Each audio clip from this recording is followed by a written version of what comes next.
Making Sense of CBT, a guide to what CBT is and how you can decide whether it's best for you. If you're living with a mental health problem, it can be hard to know which way to turn or what to do to feel better. You might go to your GP, and one of the first things they might offer is CBT, which stands for Cognitive Behavioral Therapy. It combines cognitive therapy, examining the things you think, and behavioral therapy, examining the things you do. The word therapy might make you think of laying on a couch talking to a man with spectacles and a beard about your childhood while he analyzes your dreams, but CBT is actually a very practical type of talking therapy, which focuses on goals and focuses mostly on the present day and things that are affecting you in your life now. The theory behind CBT is that the way we think about situations can affect the way we feel and behave. It does this by dealing with how your thoughts affect your feelings and behaviors, and teaches you coping skills for dealing with different problems. For example, you might make a simple mistake like, say, burning the dinner. This might make you think bad things, and it might make you feel worthless and inadequate, which could lead you to do things like withdrawing, snapping at your family, or trying to avoid things which you think might go wrong.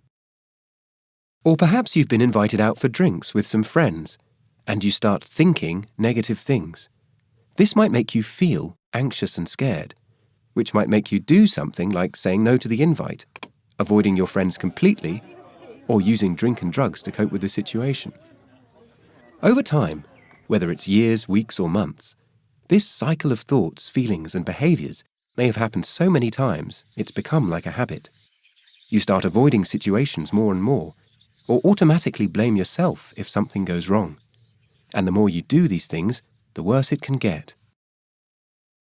A CBT therapist will help you break this cycle and figure out what sorts of negative feelings, thoughts, and behaviors might be contributing to the problems you're experiencing. They will help you deal with your negative thinking and help you change your behavior, both of which will lead to an improvement in your mood.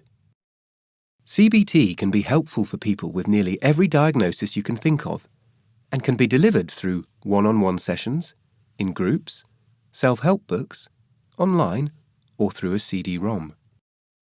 That doesn't mean that CBT works for everyone, though. Some people struggle with it because they find it just too hard to talk about their feelings. CBT is usually quite a short-term treatment, and so you may find that your problems are too complex to deal with in the time. It can also be quite hard work. Your therapist will probably set you homework, and you have to really practice the skills they teach you to see a difference in how you're feeling. If you don't think CBT is the right treatment for you, you should be able to talk to your GP about what alternatives there are. The Mind website also has lots of information about the different treatments that are available for a wide range of mental health problems. And Mind's info line can also talk to you about what you might find helpful.